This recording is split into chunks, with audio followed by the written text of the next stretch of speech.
This is what over 300 retirees told me they regret about retirement just 12 months in. And here's the strange part, almost none of it is about money.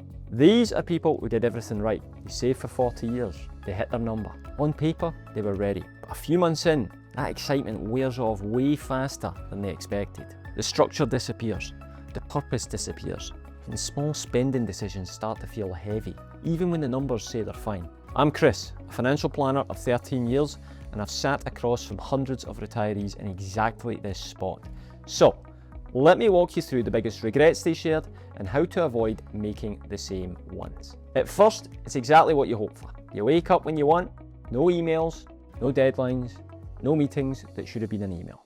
It feels like a well-earned break. You might travel a bit, spend more time with family, finally get around to things you've been putting off for years. And for a while, it's great. But then, that feeling starts to change. You start to realise this isn't a permanent vacation. The initial buzz wears off quicker than most people expect. Because here's the thing, retirement removes all the things you didn't like about work, but it also removes a lot of the things you didn't even realise you needed. The structure, the routine, the reason to get up at a certain time. And without that, the days can start to feel a bit directionless. I've had clients tell me, Chris, I thought I'd love having all this free time, but I'm not quite sure what to do with it. And that's usually the point, a few months in, where things start to shift.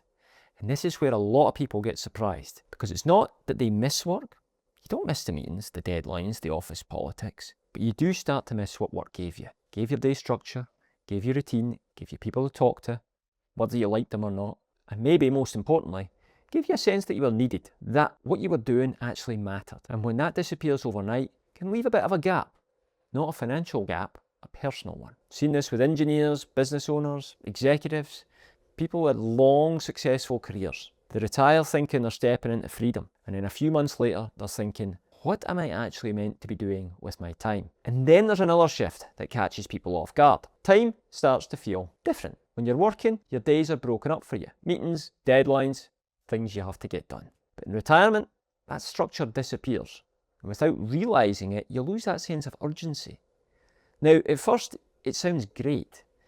But here's what tends to happen instead. Days start to blend together. You wake up, you have your coffee, maybe run an errand, and suddenly it's Thursday. Then it's the end of the month, and you're left thinking, where did that time go? I've had people tell me they've never been this free, but at the same time, they feel like they're getting less out of their days. That's the trap. And this is where things start to get a bit more serious and people start to struggle, especially when it comes to their money. Because here's what happens next. You've spent 30 or 40 years saving, putting money away every month, being careful, being disciplined. And now, all of a sudden, you're supposed to start spending it. And that sounds simple, but in reality, it's one of the hardest shifts people have to make. I've had clients with more than enough, solid plans, everything mapped out, and they still hesitate. They'll say things like, can I really afford this? Should I be spending this much? Even for things they've been looking forward to for years. And it's not because the numbers don't work. It's because they've been wired to save for decades, not spend. So even when the plan says you're fine, it doesn't always feel like it. And what ends up happening is people start holding back. They delay trips. They second guess purchases. They keep living like they're still in accumulation mode.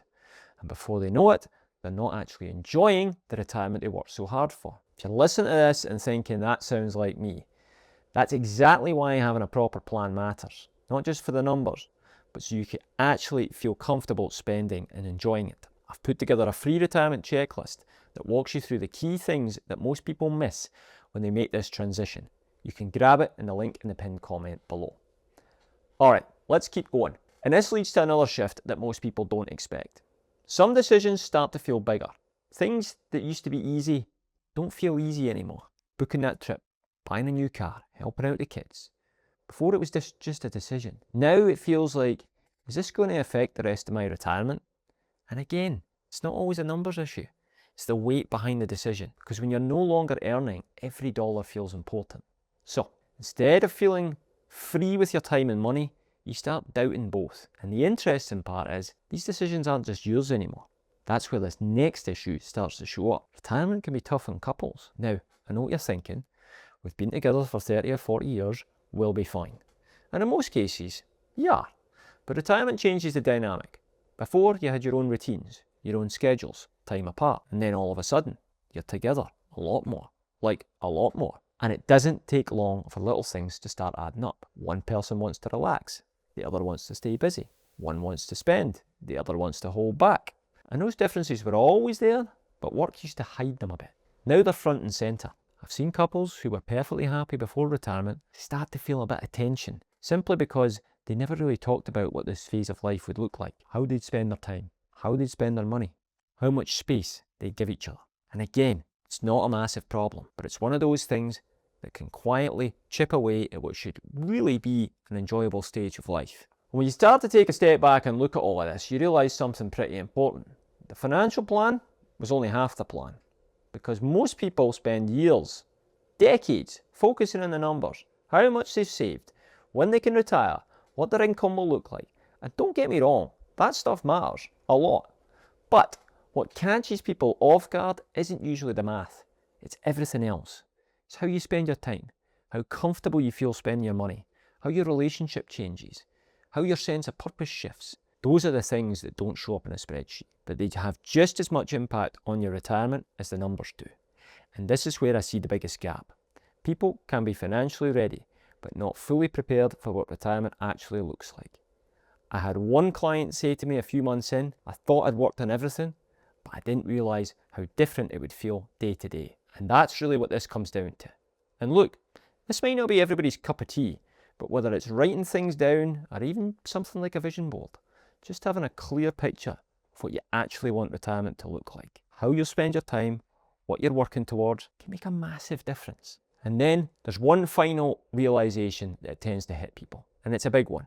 At some point, you start to realise retirement isn't just about having enough money. It's about having the time and the health to actually enjoy it. Because for most people, those things don't move in the same direction forever. You might have more money later on, but you won't always have the same energy, the same mobility, the same freedom. And I've seen this play out more times than I can count. People who did everything right financially, but waited just a little too long to really start living. And that's the part that's hard to plan for, because no spreadsheet can tell you how many truly active, healthy years you've got left. So when you look at everything we've talked about, it's not just about asking, do I have enough? It's also about asking, am I actually ready to enjoy this? Because the people who get the most out of retirement aren't just the ones with the best financial plans, they're the ones who are prepared for what this stage of life actually looks like and make the most of it while they can. And if you want to make sure you're not missing anything important as you get closer to retirement, make sure you grab the free retirement checklist below. And if you want to go a little deeper in this, watch this next video where I break down the top 10 regrets of people over 60.